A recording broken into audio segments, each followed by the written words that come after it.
Hello, my name is Carlos Erban, and today I'm going to talk about how I did this headshot. And I'm particularly proud of this headshot because I was able to get the right face expression that I wanted from the model. We both agreed, there were like 200 shots that I took in a period of like 2 hours, or maybe less, maybe more like 100 shots actually. And we both agreed that this was the favorite shot. And ironically, this shot was not, what I wanted, because she was as you will see in the setup in a moment, she was holding the reflector and she let it down a little bit. But this was just an expression that came out so natural, and her eyes came out so great that we both agreed that this was the best one. So sometimes the best shot is not the one that you get from a lighting standpoint, so that's why you should look at all of your shots. So on the left side I have my raw file, and on the right side I have the retouch. Now you've probably, I don't know if you've seen some of my other videos, but I do a lot of Lightroom classes, and I do most of my retouching with Lightroom. But when it comes to a headshot, it's easier sometimes just to do it with Photoshop. So my philosophy is, use Lightroom as much as you can, but if it's easier to do something in Photoshop, please do Photoshop. That's why I say to a lot of my friends who are always asking me, but Carlos, try to convince me that Lightroom is better than Photoshop. I say to them, no, just try to be good in both, and use both as a tool. Lightroom is more the equivalent of bridge and camera raw, and it has many other things that you can do. But when it comes to processing, there is some things that if you feel comfortable or do better with Photoshop, just do it with Photoshop. So anyway, this is not supposed to be about Lightroom versus Photoshop, but I'll give you my 30-second spiel on that. Okay, so let me go back to the go back to what I did. Now, what I wanted to show you real quick, so these were kind of my selects. Okay, we'll come back to this shot in a second. So let's talk a little bit about the setup. Now, the funny thing about this picture that I took about the setup, I was never planning to even do this video. Somebody asked me about the setup, and I just took a picture with the iPhone. Obviously, the iPhone has very, very limited flash. And I just handheld it real quick and took a shot, but I wasn't going to do the whole setup tonight to show you what I did. So this will do. I mean, this is just to show real quick what I did. So basically I'm using my 70-200 lens on my D800 on a tripod. I have here a beauty dish which I'm using with a strobe light made by Brown Color. I put the sock because I wanted to soften the light. Then I have a reflector. This is just a 5-in-1 reflector, one of those inexpensive ones. So my plan was to try first with the silver, and if that was too much reflection, then change to the white. That's why I recommend that you get those 5-in-1s. I have a little arm that I put it on a stand so that the model doesn't have to hold it all the time so long. Then well, as you can see, I did this at home. We have a very limited budget, and I didn't have I wasn't going to rent a studio to do this shoot, so we just did it at my condo. So then I put a hair light, and one of the limitations of doing it in your house, or if you don't have high ceilings, is this is not the best position for a hair light. It should be higher up and here, but we'll with my grid, my honeycomb grid, I figure let's try and do the best that we can. So this is basically the setup that I had originally when my model arrived. A word about the 70-200. I have now the 85mm lens, which I love for for headshots. But the 70-200, the advantage that it has is that at 200 sometimes that's the best that to get that pleasing, beautiful face. I mean, I don't have here a comparison, but if you look at and taking the extremes, if you put it like at 24 or even 50, you will notice a big difference. The compression makes I guess it makes the person look also a little thinner. So you know, it's just better to shoot at a 85mm or higher. I just got this tri-light reflector because one of the things that I noticed is, you know, I had seen some videos where they use this left and right side panel. This has white on one side and silver on the other. The only reason why I'm showing you this is so that you know that this also exists. It's kind of expensive, so you know, I recommend that use the inexpensive one, and if you want something on the sides, you can just have them hold two foam boards. You can put some gaffer tapes and that's it. The other thing that I do with headshots and portraits in general, especially when I'm using studio lights, is I'll use the color checker, which I've shown in other videos how to use it, but you know, just with the dropper, you click here or here depending how. So this is less warm, this is most warm. So you see this is very warm, and you know, I usually use the second one. Okay, so let's now go to the shot that you know, my favorite shot, and you can see here there's many different shots. Well, let me something else. So this one you can see perfectly lit, and you know, the face, a little bit of fall off on the neck, which is what I like, and this is more of your beauty shot. Now, oh well, something I forgot to mention, you're noticing that I changed to a white background, and what happened was I originally had this gray background, and my whole plan was going to be like do 5.6 and get this a little bit blur and this and that. But then I realized that her hair, you know, she has black hair, it was just getting lost. So immediately, and this is why you should always have a plan B, I took out my white background and basically put it on. And what I did is, to get it blowed up like that, I put a speed light right here, you know, right behind her, and just pointing towards the background at 24mm. I think I might have put the diffuser dome, I don't remember. And you know, I usually shoot my portraits at f8 or f11. This was a stop higher, so if it was f8, and let me see, we'll see in a second. Yeah, f8. My background, if you go a stop higher, is enough. What you don't want to do is overdo it, because if you overdo it, what may happen is then here in the hair, it may look like paint, you know, because it starts spilling over the hair. And that happened to me at the beginning when I you know, I was just starting out, didn't know much of what I was doing, and this is something that can happen to you if you way overdo it. Okay, so let's go to the shot that I really liked and basically show you what I did. So in Lightroom, you know, I basically did a little bit of cropping. I was playing around a little bit with the exposure, you know, going up and down a little bit depending on the look that I wanted. Then I play usually with the blacks and the whites. By the way, if you do Alt, you know, you want to establish like a little black point, but not on areas where it affects the important things. And then you also want to establish a white point. So let me just go over here. Okay, and you see, so a little bit, notice that I didn't even need to do much more to the background. I mean, I just, you know, I just increased the whites a little bit, nothing much.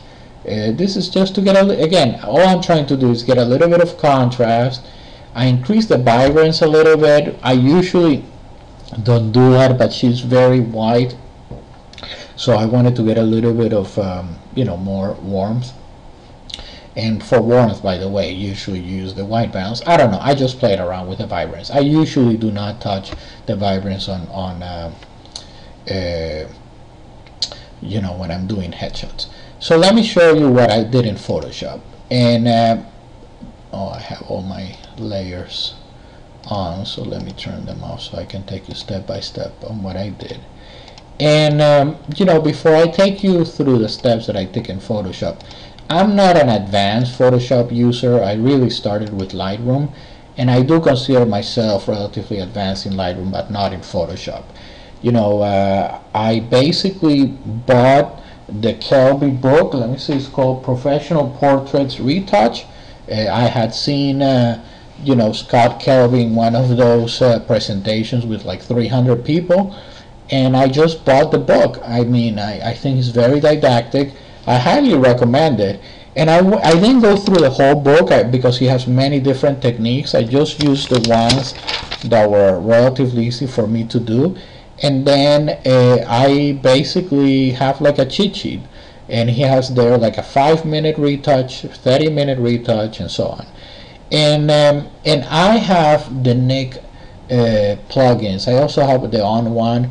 But to be honest, if you're gonna buy a plugin, the one that I really recommend is Color Effects, because color, I mean, I do portraits, I do landscapes, I do everything, but if there is something Color Effects that I like, is this tonal contrast. This tonal contrast is really an amazing tool, and it's really, I mean, I've seen people duplicate it in Photoshop.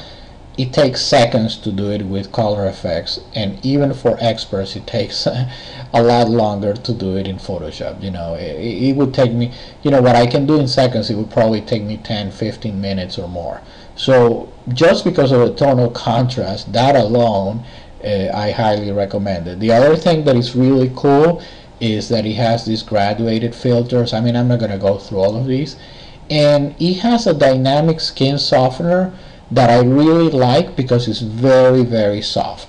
And I'll show you in a minute when we get to that how soft it is. The other thing about you know, these plugins is when you, I'm just gonna click on one so that you see. Okay, I'm gonna click on, let's say, dynamic, you know, skin soft. You see, you have here, let me see, dynamic. So here you have dynamic skin softener, and you have the different previews you can see on the bottom. Okay, I usually use the default or the strong, okay, because even the strong is not that strong. And then I click brush, and when I click brush, that's it. You can just paint it as if it was a mask. I'm not gonna do that now, but that's basically what I did. So let's go through each of the steps. One of the things that I usually with Photoshop, you know, sometimes I start in some things and sometimes I start in other things. Here, I really, for me, the most important thing that I wanted to work on was the eyes and the skin. And typically on a headshot, that is the most important thing. So when you're doing the eyes, you obviously want to zoom at least at 100%. And in the eyes, this was one thing that was bothering me a lot.